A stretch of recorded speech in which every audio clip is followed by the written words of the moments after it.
Jérôme Hatton, bonjour. Oui, bonjour. Vous êtes fondateur du Pixel Museum. On va parler forcément jeux vidéo. Aujourd'hui, on va voir quels sont les enjeux aussi pour la capitale bruxelloise. Mais d'abord, c'est quoi le Pixel Museum? Alors, le Pixel Museum, c'est le musée du jeu vidéo et des loisirs connectés. Et ça se situe où exactement? Alors, à Tour et Taxi, donc sous les sheds. Et donc, on était, il y en a qui sont déjà venus peut-être, on était temporairement à l'hôtel des douanes, le temps qu'on fasse les travaux. Aussi à Tour et Taxi, donc? Toujours à Tour et Taxi. Donc, le musée a été créé en France Ok. il y a 4 ans maintenant. Il a fait 3 ans en France. Et le bâtiment qu'on avait n'était pas compatible avec le Covid. Et donc, on a décidé de le déménager à Bruxelles. Et qu'est-ce qu'on peut y trouver dans ce musée? Il raconte quoi? C'est l'histoire du jeu vidéo, c'est ça? Alors, c'est à la fois l'histoire du jeu vidéo, donc on a essayé de faire un parcours chronologique pour montrer, ça fait quand même 50 ans, voire un peu plus, avec les expérimentations, que le jeu vidéo existe, et aussi la possibilité de jouer. Et on milite un peu pour expliquer, comme aux États-Unis, que le jeu vidéo, c'est le 10e art. Et du coup, il cumule les 9 premiers en rajoutant une touche interactive. Donc, dans le parcours, on essaie de montrer qu'il y a de l'architecture, il y a du graphisme, il y a de la musique. Et donc, tous les autres arts sont représentés dedans.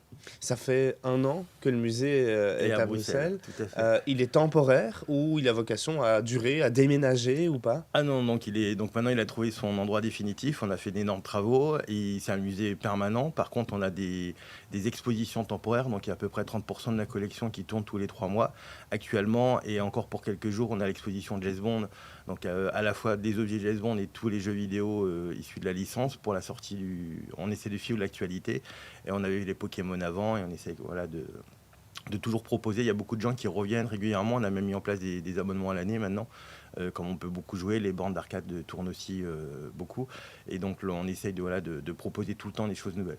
Ce qui est intéressant, c'est maintenant de se focaliser aussi sur tout ce que permet le jeu vidéo, sur tout l'univers qui est autour. Hein. Vous dites, hein, vous parlez de 10e art.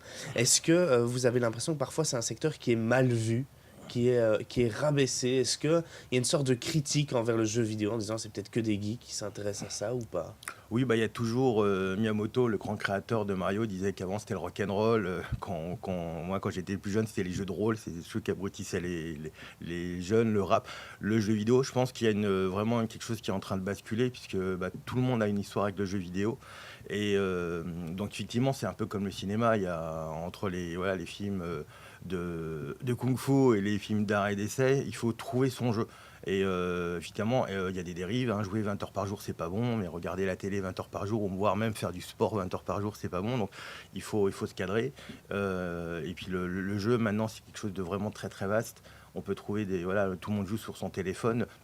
Les gens ont oublié, mais le solitaire ou des mineurs sous Windows, il y a une époque où au bureau, tout le monde jouait aussi.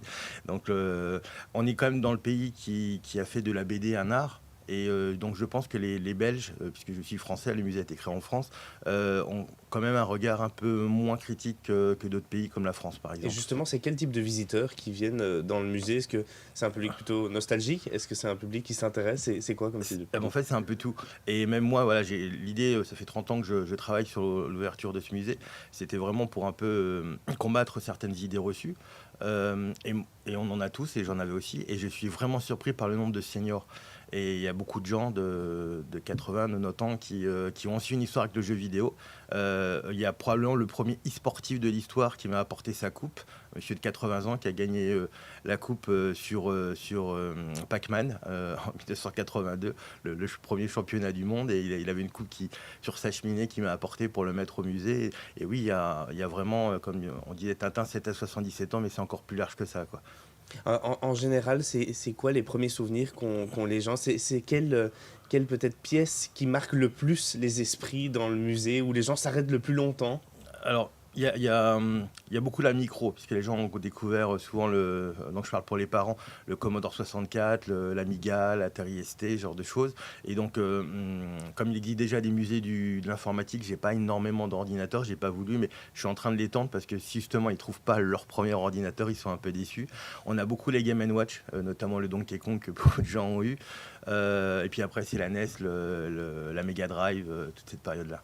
Est-ce qu'aujourd'hui, et c'est notre question principale, est-ce que vous avez l'impression que le jeu vidéo peut justement créer énormément d'emplois? Est-ce que c'est vecteur d'emploi? Est-ce qu'il faut encore renforcer ça ou pas? Alors oui, tout à fait. Déjà le jeu vidéo, c'est très vaste et il y a un certain nombre de choses qu'on appelle notamment le serious game, où il y a plusieurs studios là en Belgique, hein. Déjà il y a des studios de jeux traditionnels et il y a des studios dans le serious gaming. Nous on travaille beaucoup, je suis aussi directeur de Ludus Academy, qui est une école de programmation de jeux vidéo.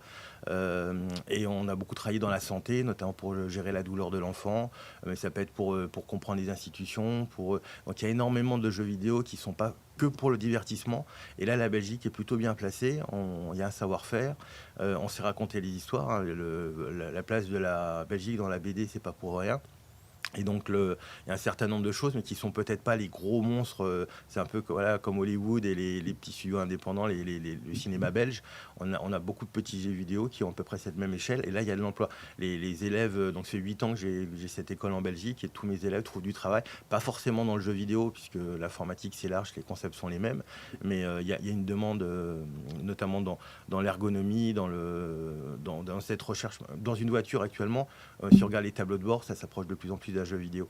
Est-ce que du coup c'est facile de programmer un jeu vidéo? Ça demande combien de temps de formation pour pouvoir travailler comme ça en coulisses d'un jeu? L'école, c'est 3, 5, 8 ans. Idéal, 3 ans, c'est le minimum. 5 ans, c'est bien. 8 ans, c'est vraiment pour les gens qui veulent.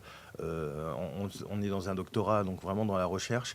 Mais 3 ou 5 ans, c'est à peu près. Il faut à la fois savoir programmer, mais il faut aussi avoir des notions de game design. Il faut d'ergonomie, de base de données. Enfin, il y a vraiment pas mal de choses pour pouvoir être indépendant. Donc oui, ça prend du temps. Est-ce qu'aujourd'hui au niveau légal, est-ce qu'il manque des aspects ou est-ce que vous vous dites il y a assez de soutien des pouvoirs publics ou pas du tout? Il faudrait renforcer encore l'ensemble du soutien envers cette industrie où on se dit ok c'est bon, c'est une industrie qui tourne et qui va se développer toute seule.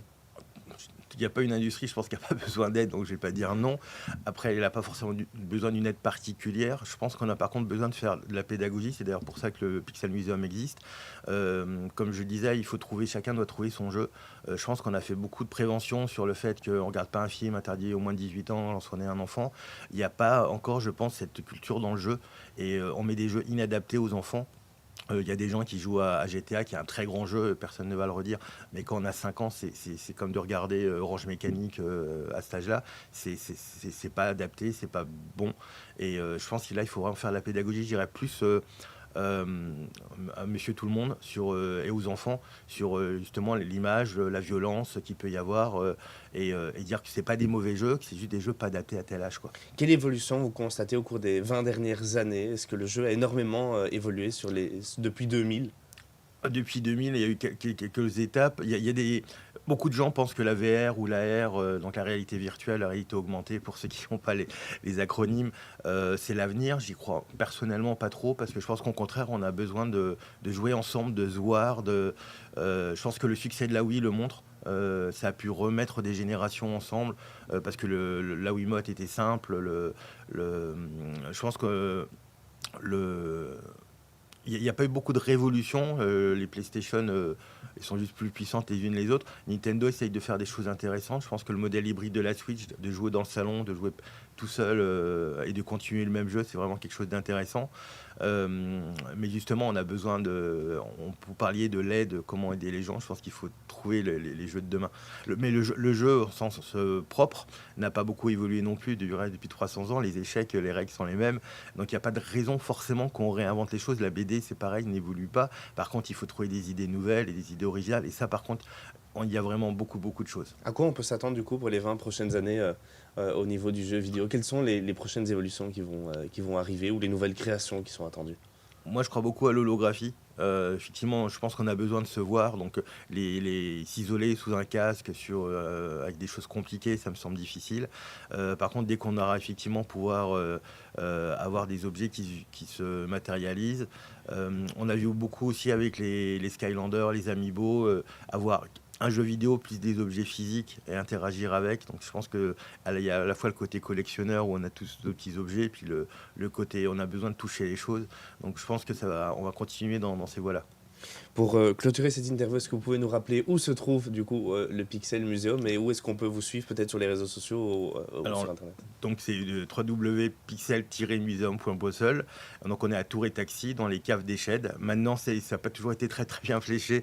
Maintenant, il y a une belle signalétique, donc là on nous trouve facilement. Merci beaucoup Jérôme Hatton d'avoir été avec nous. Je rappelle que vous êtes Avec fondateur plaisir. du Pixel Museum.